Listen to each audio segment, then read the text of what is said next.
Basketball in America is like one giant commercial for athletic footwear giants. And Nike, Adidas, and Under Armour start their pursuit of the best athletes early, in their teens or younger. Dial back to look at the athletic shoe industry generally. Basketball shoes have been the driver. And so there is an interest in LeBron James when he's 16 years old. The nation's best high school age athletes typically end up on elite club teams that put them in front of college coaches, agents, and sneaker company scouts. It is a bit of the Wild West when you're talking about AAU basketball. And the sneaker giants dole out 5- and 6-figure sponsorship deals for teams that include cash and free gear.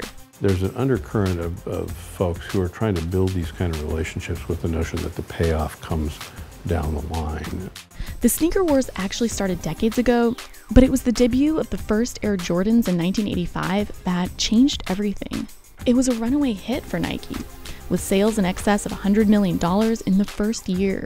Today, the Jordan brand racks up about $3 billion a year in revenue.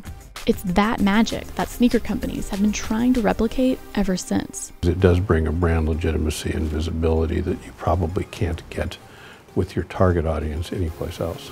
Now, it's perfectly legal for footwear companies to shower amateur teams with free shoes, uniforms, and sometimes cash for expenses. But the NCAA, the governing body of college athletics, forbids preferential treatment to individual athletes based on athletic ability. But federal prosecutors are alleging the intense competition for talent has spawned illicit transactions involving agents, coaches, players, and their families. 10 were arrested last fall in an unfolding corruption case, including 2 Adidas employees.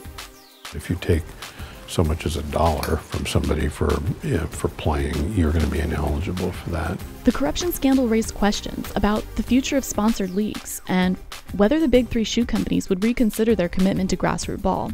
But take a look at this roster of the Sierra Canyon Trailblazers. It's an elite high school basketball team in Chatsworth, California, loaded with a raft of second-generation NBA kids.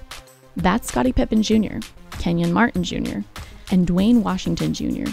Sneaker companies won't walk away from that willingly.